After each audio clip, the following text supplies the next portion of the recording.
Hi, my name is Duane Wurst. I am an artist.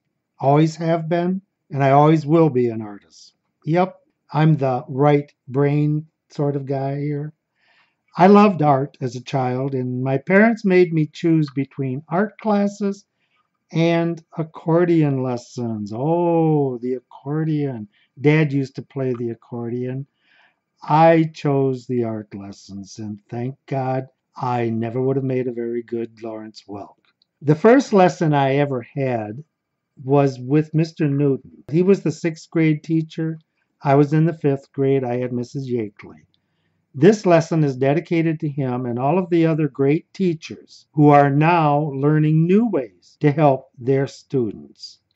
This is my contribution. There's no charge for this.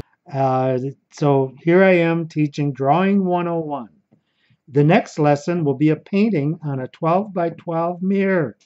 They're a little bit crazy, but fun. My wife and I used to paint hundreds of them. So anyway, enjoy the lesson.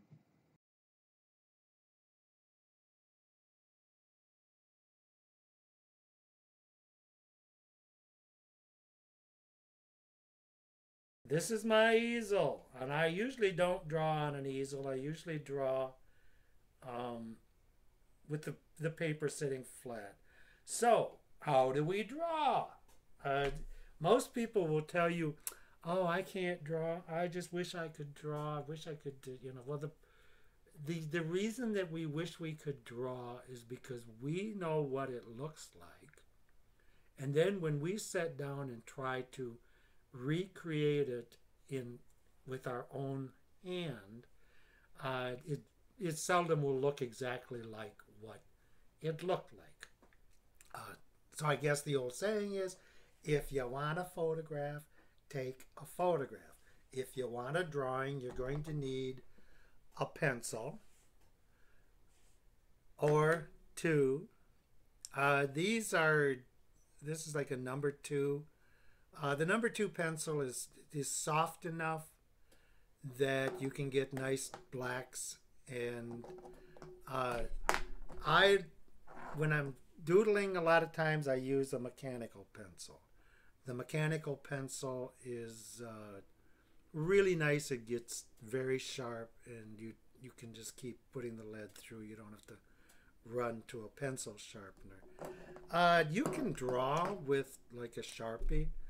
Uh, there's sometimes that I'll have, like the black ink or an ink pen, and I'll do some drawing. The only problem is if you make a mistake and it's like a spoiler on your picture, you're going to end up being very disappointed because you can't erase these. A pencil you can erase. So a lot of times what I'll do is I'll do something in a pencil, then I will work, clean it up, and then possibly add some black ink to it to make it darker. I'm going to show you some of the drawings that I've done, and my sister Lorna Bergman, she does drawings. So we're going to start with Lorna's. Uh, my sister is really talented, and I keep telling her that she's more talented than I am. So these are Christmas cards that my sister sends out to the family. This is the house that I grew up in. It's here in Bern, and my bedroom was right up there, and the lilac tree is still there. This was done in pencil. All of the lines were done in pencil.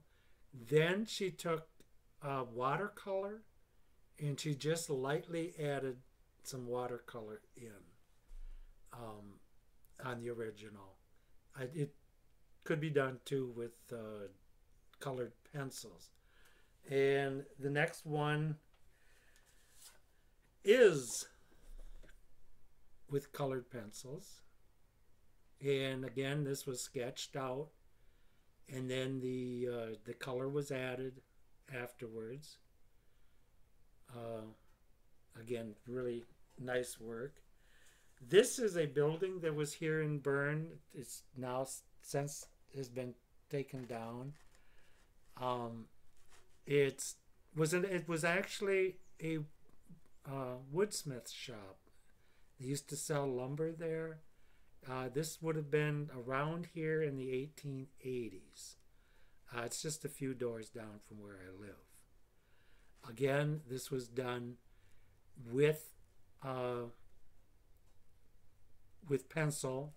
Then it was highlighted with ink, and then watercolor over top uh, to uh, to bring it to bring color out. This one is one of my favorites. This was uh, an ink drawing with watercolor. Uh, this makes a really nice Christmas card. Okay, this is what my sister is working on right now. And this is the Bayport Fish Company.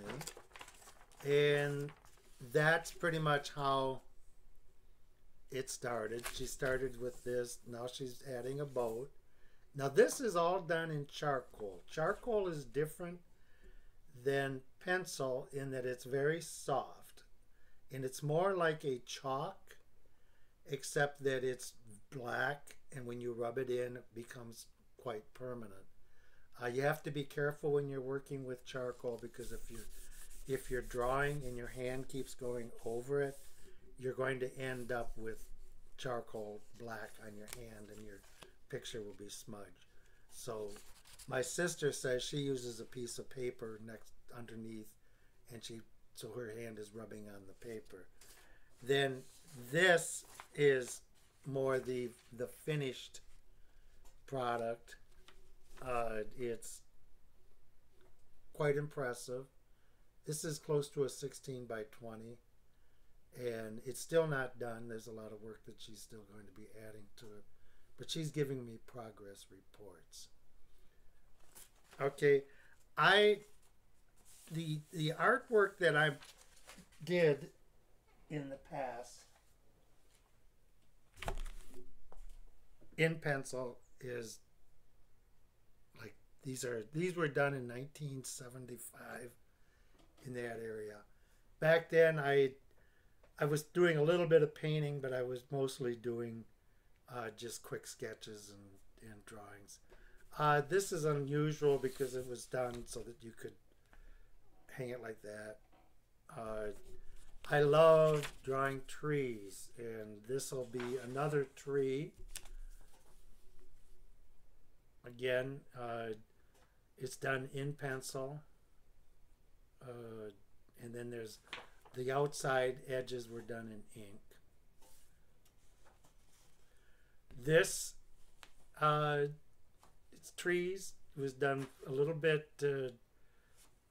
with a wider pencil, and then the log. It's kind of a funny looking log. This was a tree. For a while I loved drawing circles.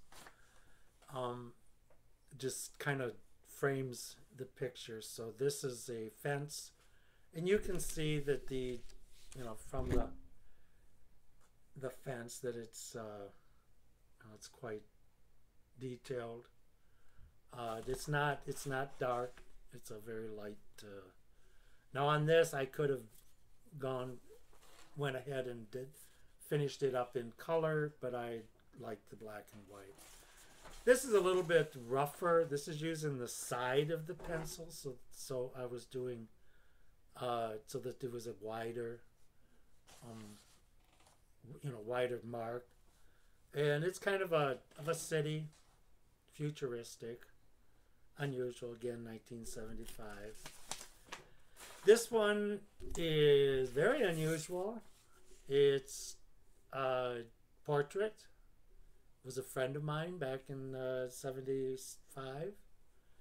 And it's the lacy outside, and it's somewhat distorted and a little bit abstract. And this was my home back then. And I did this in pencil first. Then I used some charcoal on the chair and some pastels to add the color. Unusual, And this one is a little bit strange. I always like a little bit of the bizarre. That's why I like to write science fiction. And on this you can see this is the Martian. In the background you can see there's a spaceship coming in. This is a large ear and a hand, and that's his mechanical ear and hand. And I don't know what it's supposed to mean. Maybe the Martians are coming. The Martians are coming. Oh my gosh, the Martians are coming. Lately, I've been doing insects. I started drawing insects. I'll show you.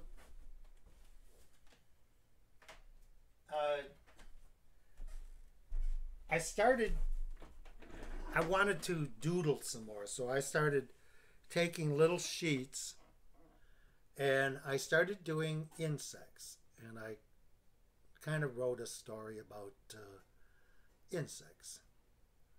And it's going to be done, I'd like it to be done like as a picture book. This is a rock star. That's going to be kind of hard to see. Anyway, he's a spider wrapper. So it's a black spider. This is the Statue of Liberty being bombarded by insects. The story is about insects in 2047, and they're taking over the world and going to battle with mankind. We're not sure. They're celebrating the victory because the Statue of Liberty came tumbling down. These insects got really, really, really, really smart, and they started talking to each other. Now they control half the internet, and they're really... So anyway, I do the little drawings, but then I can take them and I can put it on, I photograph it or scan it, and then I can print out larger versions. This was done with pencil. It was a quick sketch. It probably took 15 minutes. This took a little bit longer, and I had a picture. This is a rhinoceros beetle. I had a photograph that I found on the internet. I changed it around a little bit and drew it out in pencil. And you can see it's like just quick sketchy, just to give the impression. This was the Statue of Liberty. And again, it was done in pencil. Very quick, kind of just quick gestures. And this is the president arguing with his secretary over the terrorists, the insects. And he says, you know, what kind of insect terror group is this anyway? He says, are they terrorists or are they insects? Sir, they're both. So anyway, what I'm going to do is a little bit of drawing. I'm not going to draw on this. This is actually watercolor paper. And when you draw, you're good. You know, it's like you might be able to find, this is typewriter paper. Okay, your parents probably have some of this around, or mom, you probably do. So I'm going to use the, you know, you can buy paper that is for sketch paper. This is a sketch paper. It's a little bit rougher than the typewriter paper, or the, you know, the inkjet paper, which by being rougher, you can get a little bit darker, and you can also erase it a little bit easier. So the first thing that when you're drawing something, it's kind of nice to have something that you're going to draw. So I'm going to start with the famous apple. Okay, we've seen them before. The stem on the top's got the hole. It's kind of grafted down. So I don't know if you'll be able to see.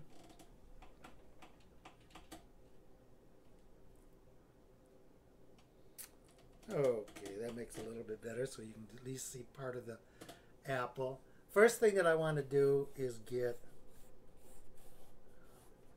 the general shape.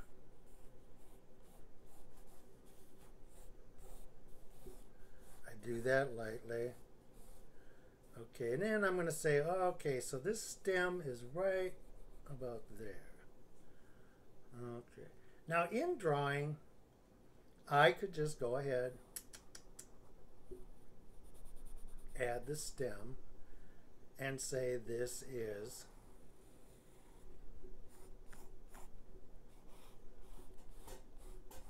my apple. Thing of it is it doesn't just looks like it could be a balloon. So shading is my taking, if I take this and just sort of bring it around, and then if I start taking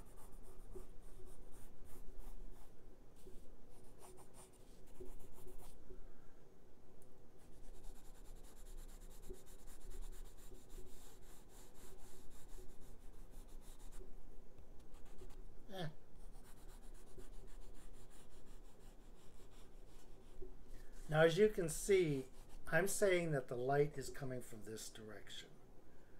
Okay, so this side is in the light. This side, the light is throwing a shadow.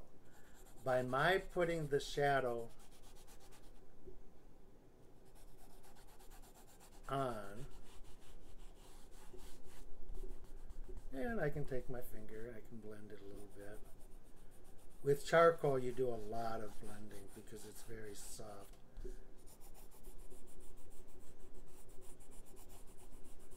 Okay, now you see how suddenly it's starting to look like it's actually there. I mean, it looks a little bit like it's three-dimensional coming up. And we got the light coming up on there. Now, if I did, it's floating in space. It's floating in space. Oh no. If I start, let's say that I put the end of the table across here. Okay, and I say, oh, now it's got someplace it can sit. But it's still kind of like not anchored to the table. And that I can do by bringing a little bit of a shadow underneath.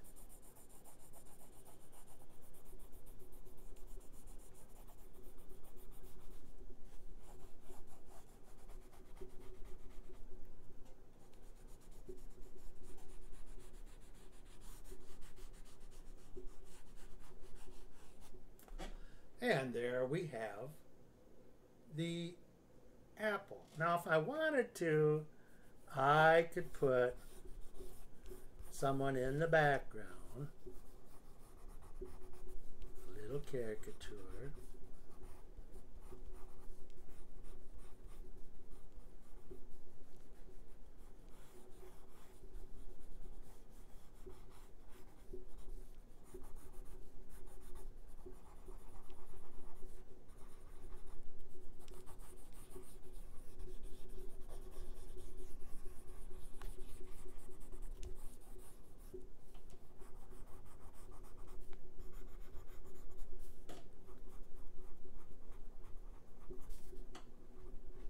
Put some eyebrows on.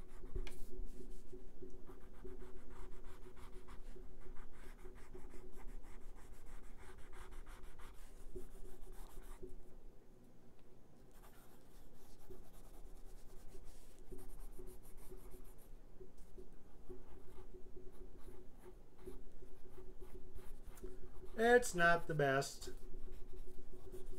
from Mr. Wurst, but somebody looks like they're hungry for the apple. Okay, the next thing I want to do is, so, I mean, the thing of it is you take a piece of paper, find something, and quickly sketch it. And the best way to learn and to become skilled at drawing is to do it over and over again. Just like learning how to shoot baskets. You're not a basketball player that can shoot from the first time you throw a basketball. It takes practice. It takes doing it repetitively. So grab a piece of paper, start drawing, and draw as often and as much as you possibly can. Now on this, just to demonstrate a little bit more, I could start adding color. These are colored pencils. Each one, I think most of you, if you were in school, you use colored pencils. They're a lot of them are cheaper than these. These were pretty much professional. In fact, when I got these, this is a set that I've had for years. It came, there's 60 different colors, and they're really pretty. But you can see that some colors get used up really fast because they're the ones that you just always need. But so I can take my red, a couple of red, and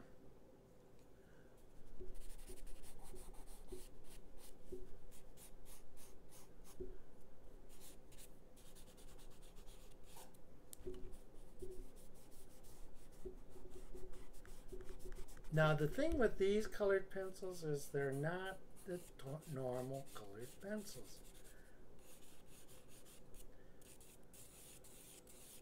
Okay, you see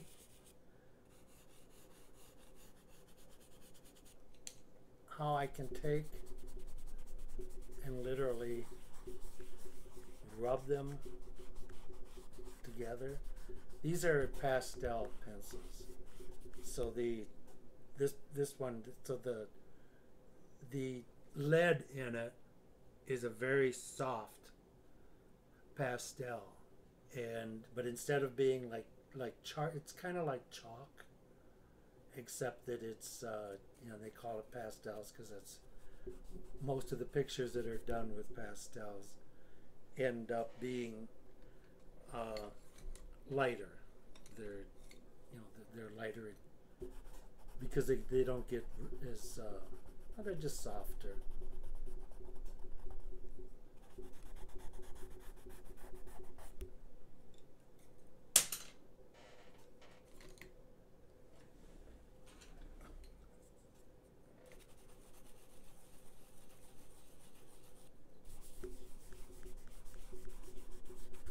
So anyway, that's adding a little bit of color.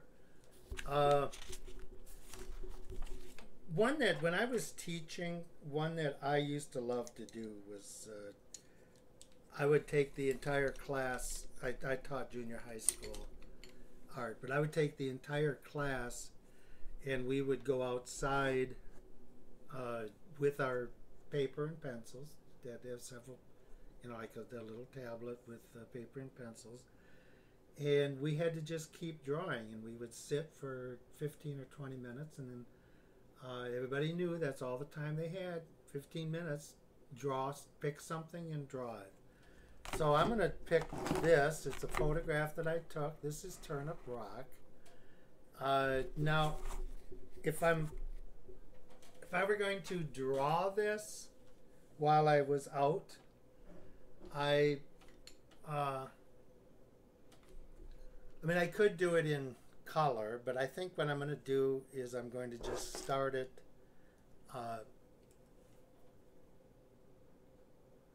with a pencil. So if I was sitting on the rock and was trying to sketch it out, where would I begin? Well, the first thing I would do is I would say, well, this is about halfway. Okay. So, and then I've got this little bit down here.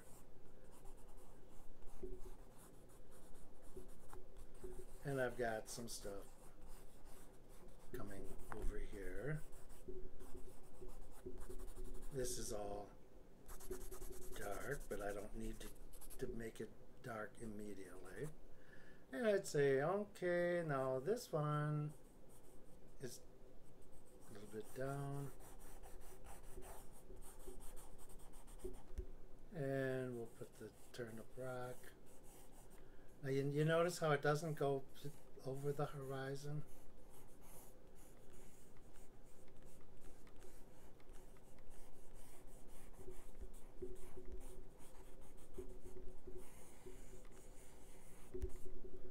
So, I'm going to use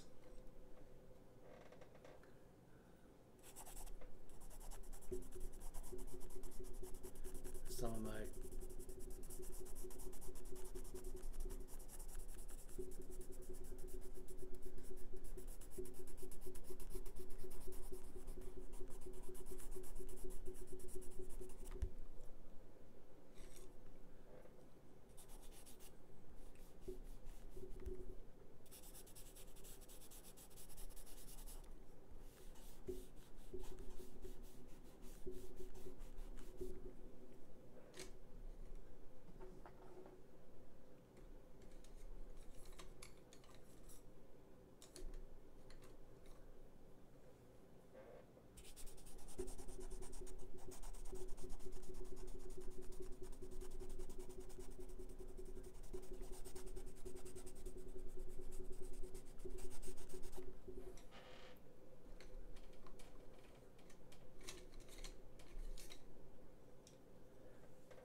a lot of my pencils need to be sharpened. Uh, they have a tendency of getting that way. I personally like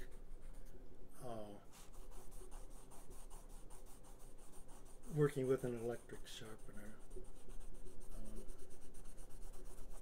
I have an old one.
Well, you get the idea.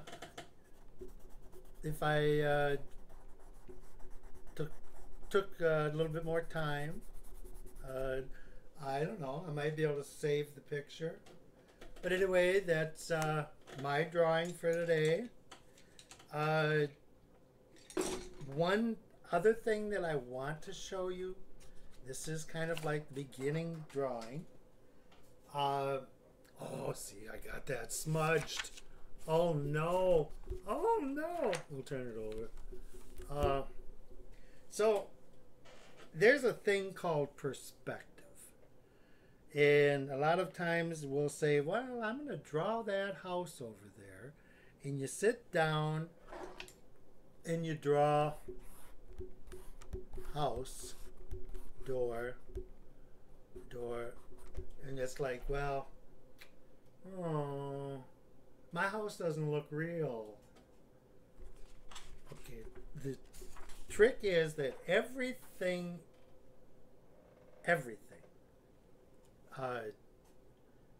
can be seen in perspective.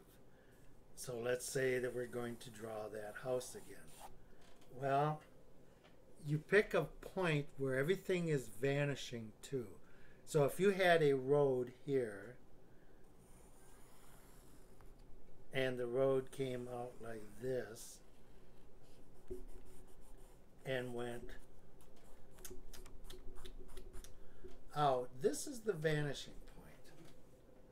Okay, this is kind of like the little hill and the, you know.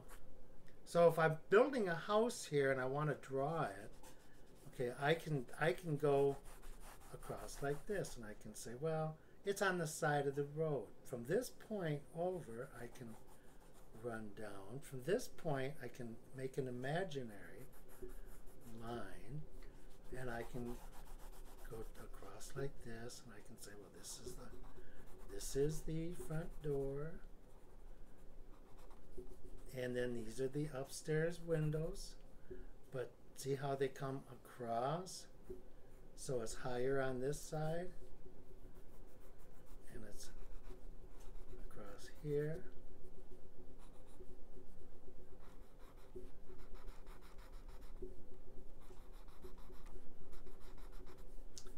And then I have a roof that comes up. Oh, it's up high roof. But then where does this go? I mean, it's like, oh, okay, well, I could do like this and make it a really big house.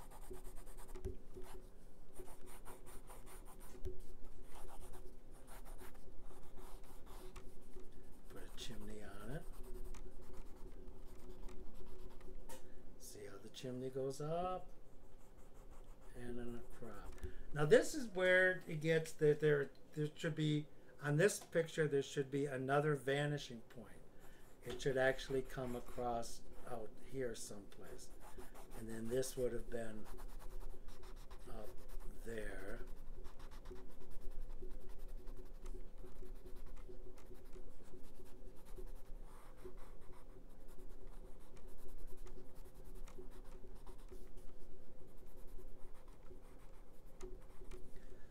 And then the trees too. I mean, you would have some trees out there. You could have like a big tree.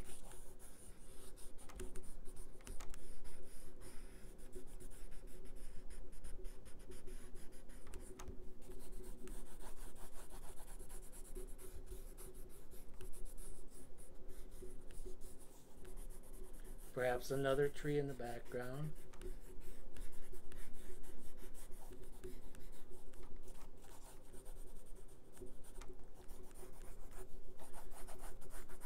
So anyway, I can keep drawing, but the idea is to make, if you want to make something look realistic, make it follow the principle of the vanishing point. This one could have two vanishing points, one over here. You can have several, but it's the way that you look at the building if it were actually there. Things that are close look bigger. As you go back into the picture, they become smaller. So by showing the closeness and the vanishing, the way that things disappear in the background, it makes your artwork look more realistic. Uh, your assignment is draw some pictures. I'm gonna have my email on the back. If you end up with a picture that you especially like and you want Mr. Wurst to look at it, I'll take a look and I'll send you a little note back. Hopefully, I won't get 25,000. Just a few is fine. So I just want to say I had a good time, and I don't feel like I was cramped up or locked up quite as long as what I have been so far. So, you guys do things, enjoy things, do a little bit of art, do some crafts, bake bread. I have to try and figure out how. So far, I've gained 10 pounds just because I'm eating my own food and I am such a good cook that I use so much sugar and so much starch, and I just oh gosh, it's so hard to diet. Ciao, see ya, bye now.